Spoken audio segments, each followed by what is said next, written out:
Почитувани наши гледачи, не знам колку сте запознаени со формирањето на градини кои се посадени со зачински и лековити билки. За тоа повеќе ќе видите во овој прилог. Одгледувањето на зачинските и лековитите билки ги соединува шармот на цветната градина и плодноста на градинарската леа. Резултат е убав украс, како и изворедно ефтино произведени мирис и вкус. По дефиниција, зачинска и лековита билка е секоја билка која се употребува во готвење или за лекување, така што асортиманот е изненадувачки голем. Тоа вклучува едногодишни билки, повеќегодишни растенија, грмушки и дрвја, а не само зелјести растенија.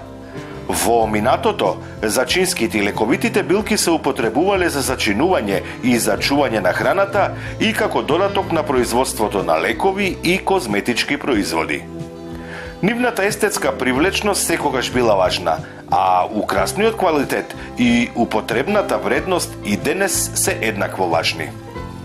Како и другите растенија, и зачинските и лековитите билки би требало да се одгледуваат во услови слични на оние од нивната природна средина, со што ќе се обезбедат нивното здравје и сила.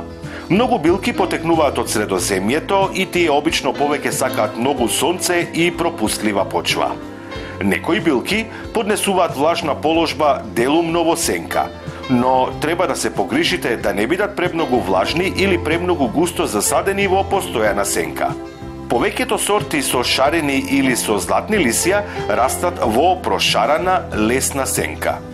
Мирисното нане и златните облици на маточината и на вратиката најдобро ја задржуваат својата боја кога се изложени на утринско или на вечерно сонце, а во пладневните часови се во сенка.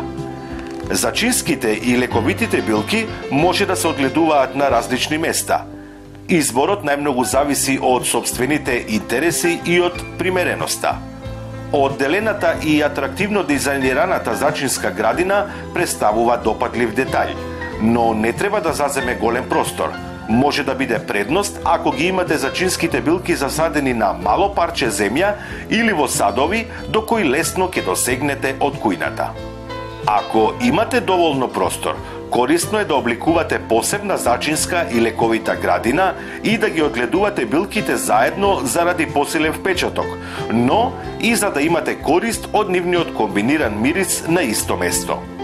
Особениот изглед на билките нуди можности за креирање на интересна шара или целокупен дизајн, комбинирајќи групи од слични или од контрастни бои.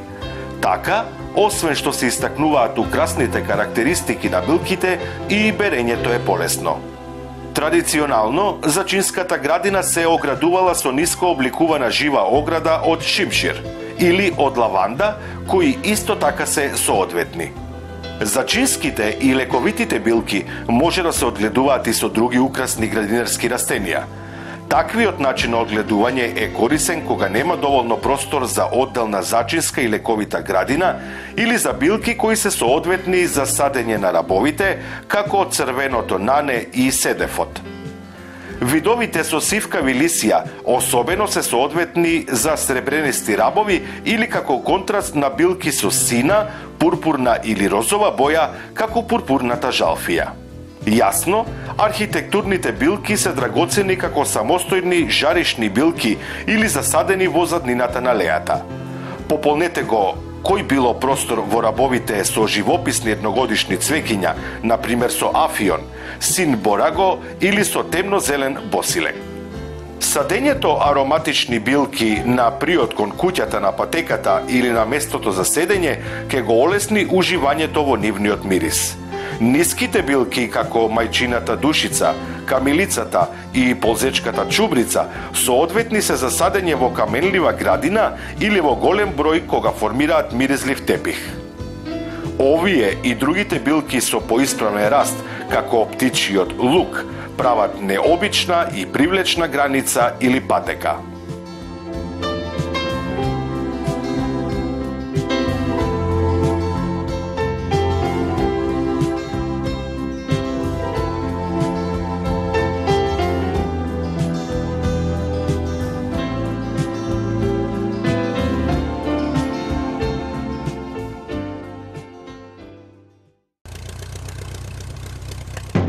Гледај Гарден Клуб за доброто на твојата градина.